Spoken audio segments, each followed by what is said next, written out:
आप देख रहे हैं 7 न्यूज। मैं आपके साथ मोहम्मद सलमान जुनैदी।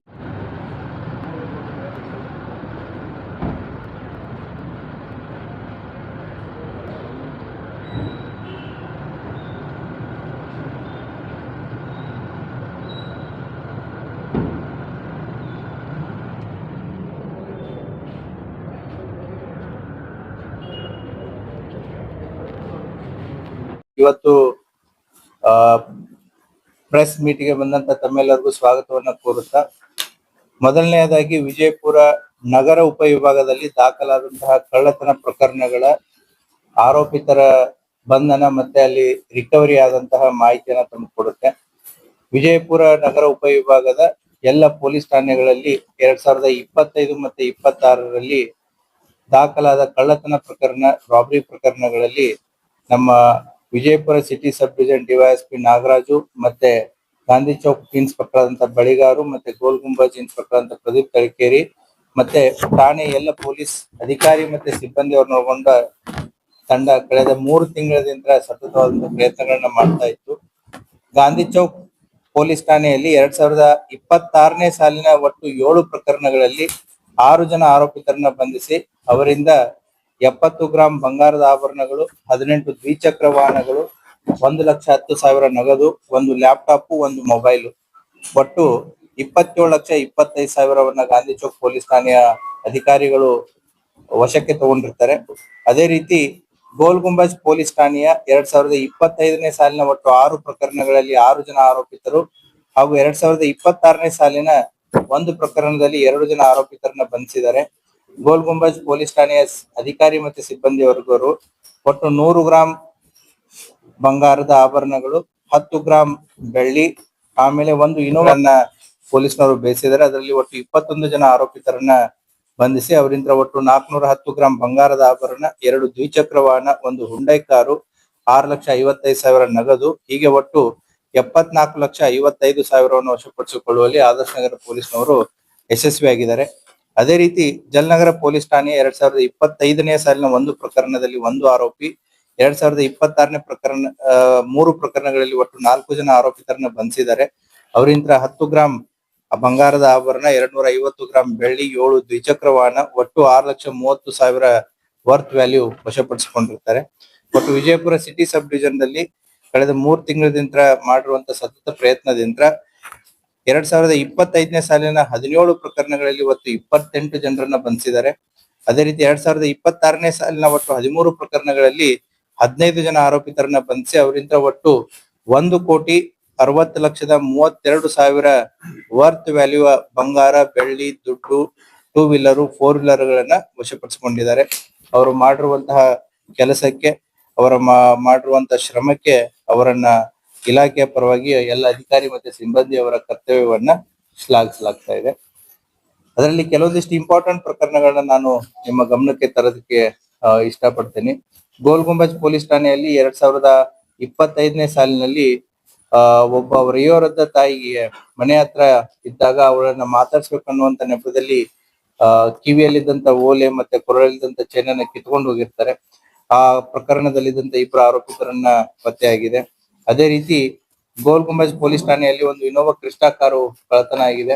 ಹೈದರಾಬಾದ್ ಮೂಲದ ವ್ಯಕ್ತಿಯಿಂದ ಇನೋವಾ ಕ್ರಿಸ್ಟಾ ಕಾರನ್ನು ಕೂಡ ವಶಪಡಿಸಿಕೊಂಡಿದ್ದಾರೆ.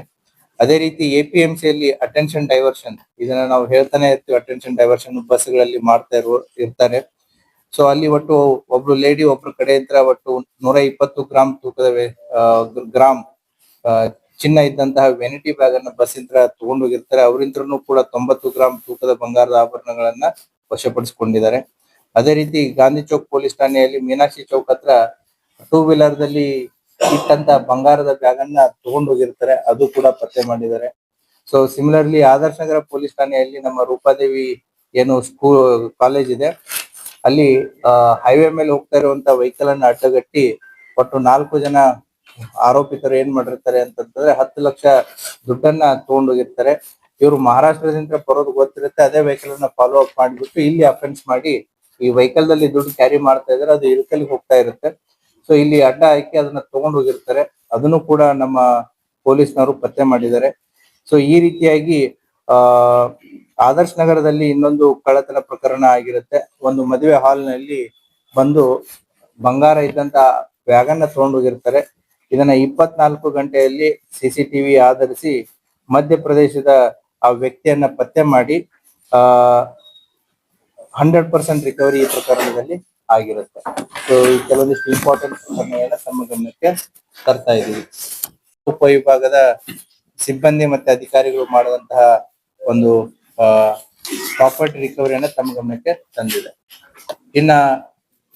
ಇನ್ನೊಂದು ಪ್ರಕರಣ ವಿಜಯಪುರ ಗ್ರಾಮೀಣ ಪೊಲೀಸ್ ಠಾಣೆಯಲ್ಲಿ ದಿನಾಂಕ 14/4/2026 ಮಧ್ಯಾಹ್ನ 3 ಗಂಟೆಗೆ ಒಂದು ಕೊಲೆ ಪ್ರಕರಣ ದಾಖಲಾಗಿರುತ್ತೆ. ಪ್ರಕರಣದ ಸಂಖ್ಯೆ 173/2026 ಅಡಿಯಲ್ಲಿ ಇಂಡಿಯನ್ ಆರ್ಮ್ಸ್ ಆಕ್ಟ್ ಮತ್ತೆ BNS ಆಕ್ಟ್ಸ್ ಅಡಿಯಲ್ಲಿ ಪ್ರಕರಣವನ್ನ ದಾಖಲು ಮಾಡಿಕೊಂಡು ಪತ್ತೆ ಕಾರ್ಯವನ್ನ ಕೈಗೊಂಡಿರ್ತಾರೆ. ಅವತ್ತಿನ ದಿನ ರಾಜು ಬಾಪುಕರೆ ಅನ್ನುವಂತ 42 ವರ್ಷದ ವ್ಯಕ್ತಿಯನ್ನ ಆತನ ಊರಾದಂತಹ ಗೋಲ್ಡನ್ ದೊಡ್ಡಿ ಯಂತ್ರ ಅವನು ವಿಜಯಪುರ ಸಿಟಿಗೆ ತನ್ನ ತಾರ್ ಜೀಪ್ ನಲ್ಲಿ ಬರ್ತಾ ಇರಬೇಕಾದ್ರೆ ಅಲಿಯಾಬಾದ್ ಇಂಡಸ್ಟ್ರಿಯಲ್ ಏರಿಯಾದ ಹತ್ರ ಒಂದು ಟಿಪ್ಪರ್ ನಲ್ಲಿ ಬಂದ್ಬಿಟ್ಟು ಮೊದಲು ತಾರ್ ಜೀಪ್ಗೆ ಡಿಕ್ಕಿ ಹಾಯಿಸಿ ಆತ ಯಾವಾಗ ಸತ್ತಿಲ್ಲ ಅಂತ ಗೊತ್ತಾಗುತ್ತೆ ತಳಗೆ ಇಳಿದ್ಬಿಟ್ಟು ಮತ್ತೆ ಕಲ್ಲಿನಿಂದ ಮಾರಣಾಂತಿಕವಾದಂತಹ ಹಲ್ಲೆಗಳನ್ನ ಮಾಡಿ ತಮ್ಮಲ್ಲಿದ್ದಂತ ಕಂಟ್ರಿ ಪಿಸ್ತೂಲ್ಗಳನ್ನ ಬಳಸಿ ಗುಂಡು ಹಾರಿಸಿ ಆ ವ್ಯಕ್ತಿಯನ್ನ ಕೊಲೆ ಮಾಡಿ ಅಲ್ಲಿಂದ ಪರಾರಿಗೈದಿರ್ತಾರೆ.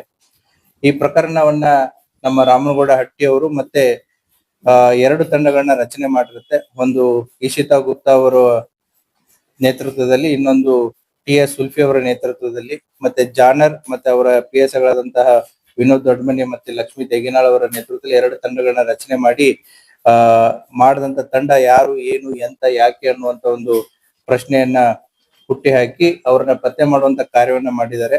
ಅದರಲ್ಲಿ ಒಟ್ಟು 6 ಜನ ಆರೋಪಿತರನ್ನ ಬಂಧಿಸಿದ್ದಾರೆ. ಅದರಲ್ಲಿ ಕಾನ್ಸ್ಪಿರಸಿ ಮಾಡಿದಂತಹ ಅಬುಷಾ ಕೊಡ್ಲೇಕರ್ ಆರೋಪಿ ನಂಬರ್ 1. ಅದೇ ರೀತಿ ಟ್ರಕ್ ಡ್ರೈವರ್ ಆದಂತಹ ಅಭಾಷ್ಯ ಬಾಳು ಮಾನೆ, ವಾಗೀಶ್ ಪೋಲ್, ಜಾಲಿಂದರ್ ಮಲ್ಲಾರಿ, ಕಂಡುಬಾ ತಾಂಬೆ, ಮುರುಗು ಹಾಕೆ, ಇವರು ಎಲ್ಲರನ್ನು ಕೂಡ ಅಲ್ಲೇ ಪಾಂಗ್ರೂನ್ ದೊಡ್ಡಿ ಮತ್ತೆ ಮಾನೇನ್ ದೊಡ್ಡಿ ಎಲ್ಲ ಅಲಿಯಾಬಾದ್ ಸುತ್ತಮುತ್ತ ಇದ್ದವ್ರೆ. ಇವರೆಲ್ಲ ಸಂಬಂಧಿಕರನ್ನೇ.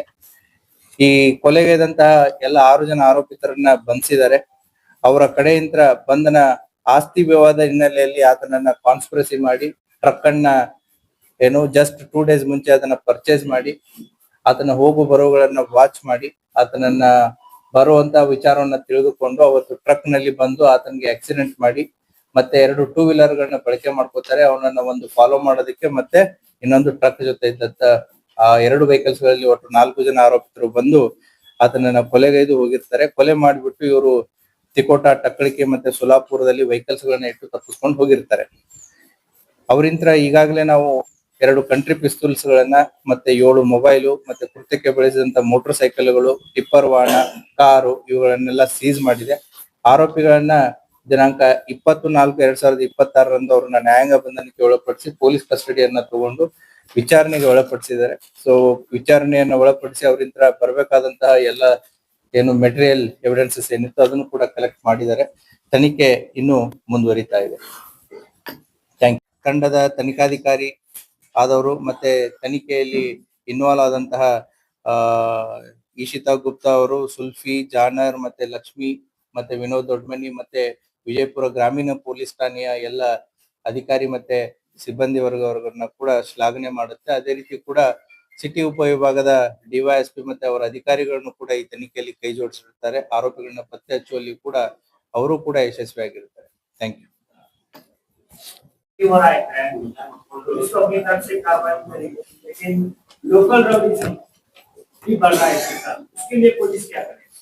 ನಿಮ್ ಪ್ರಶ್ನೆ ಇನ್ನೊಂದ್ಸರಿ ಹೇಳಿ. क्राइम का परसेंटेज भी बढ़ रहा है, जैसे मर्डर्स हो रहे हैं, दूसरे रेकेट्स हो रहे हैं, ऐसे लोकल रोडिज्म जैसे हैं वो बिल्कुल एक्टिव पर है. फॉर एग्जांपल जो है राशन माफिया है, लैंड माफिया है और जो है बट्टी माफिया है, ये पूरी तरह से एक्टिव है. जिनका मैंने काफी देखे आपको बता दिया. तो उसके लिए पुलिस कारकर्दगी करते हुए नजर नहीं आती. उसके बारे में क्या कहेंगे? ರೇಷನ್ ಮಾಫಿಯಾಕ್ಕೆ ಸಂಬಂಧಪಟ್ಟಂತೆ ಎಲ್ಲೆಲ್ಲಿ ಇಲ್ಲಿಗಲ್ ಆಗಿ ಟ್ರಾನ್ಸ್ಪೋರ್ಟ್ ಮಾಡ್ತಾರೆ, ಇದನ್ನ ಮಾಡ್ತಾ ಇದಾರೆ. ಎಲ್ಲಾ ಪೊಲೀಸ್ ಠಾಣೆಗಳಲ್ಲಿನೂ ಕೂಡ ಪ್ರಕರಣ ದಾಖಲಾಗ್ತಾ ಇದೆ. ಲ್ಯಾಂಡ್ ಮಾಫಿಯಾಗೆ ಸಂಬಂಧಪಟ್ಟಂತೆ ಯಾರಾದ್ರೂ ಇನ್ನೂ ಅನ್ಯಾಯಕ್ಕೊಳಗಾದವರು ಇದ್ರು ಅಂತಂದ್ರೆ ಅವರು ಬಂದು ನೇರವಾಗಿ ಕಂಪ್ಲೇಂಟ್ ಅನ್ನ ಕೊಡಬಹುದು. ಪ್ರಕರಣವನ್ನ ದಾಖಲಿಸಿ ಪೊಲೀಸ್ನವರು ಚಾರ್ಜ್ ಶೀಟ್ ಮಾಡ್ತಾರೆ. ಈಗಾಗಲೇ ಇಂತ ಒಂದು 28 ಪ್ರಕರಣಗಳನ್ನ ಪೊಲೀಸ್ನವರು ಚಾರ್ಜ್ ಶೀಟ್ ಮಾಡಿದ್ದಿದೆ. ಅದೇ ರೀತಿ ತಾವು ಇನ್ನೊಂದು ಹೇಳಿದ್ರಿ, ಯಾವ್ದಾದ್ರು ಲ್ಯಾಂಡ್ ಮಾಫಿಯಾ, ಇನ್ನೊಂದು ಬಡ್ಡಿ ವ್ಯವಹಾರ ಮಾಡೋರ ಬಗ್ಗೆ ಯಾರಾದ್ರೂ ಅನ್ಯಾಯಕ್ಕೊಳಗಾದವರು ಇದ್ರೆ 100% ಕಂಪ್ಲೇಂಟ್ ಕೊಟ್ರೆ ಅವ್ರ ಮೇಲೂ ಕೂಡ ನಿರ್ದಾಕ್ಷಿಣ್ಯವಾಗಿ ಕ್ರಮವನ್ನ ನಾವು ಕೈಗೊಳ್ತೀವಿ.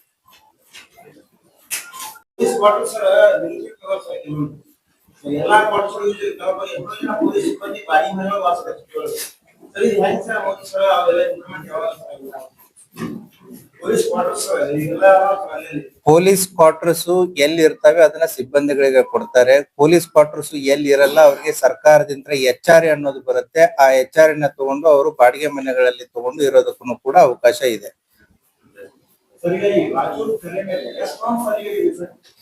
ಫೈರಿಂಗ್ ಆಗಿದೆ, 4 ಇಂಜುರೀಸ್ ಇದೆ, 4 ಬುಲೆಟ್ಗಳನ್ನು ಕೂಡ ಸಿಕ್ಕಿದಾವೆ.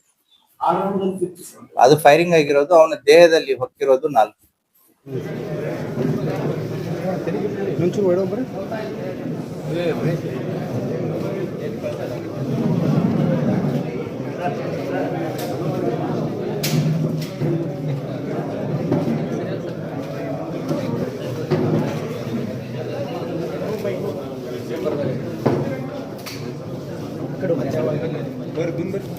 उल्टा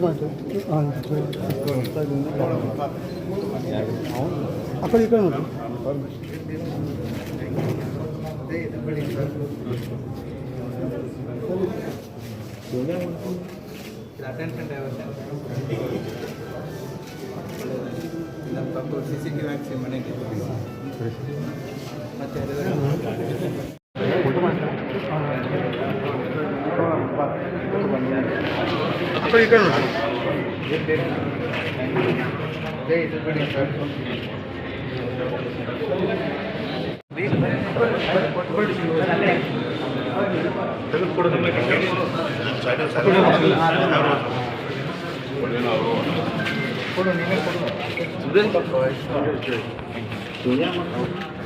अटेंशन डाइवर्शन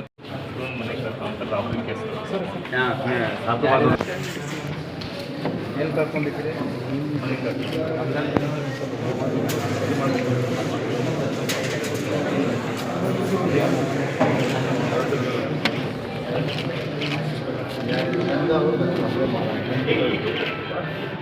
ಒಳ್ಳೆದಾಯ್ತು. ನಮ್ಮ ಕಪ್ಪು CCTV ಹಾಕ್ಸಿ ಮನೆಗೆ.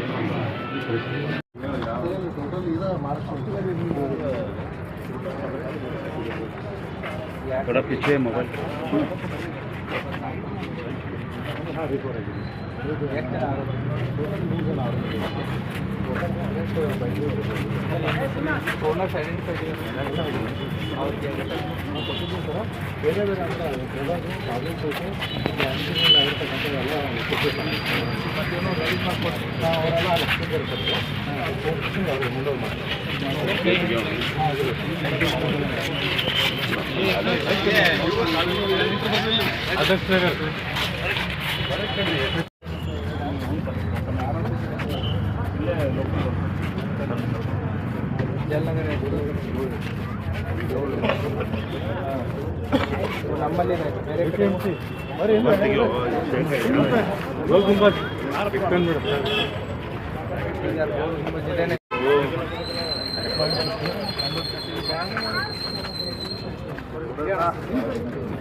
जिल्ह्यात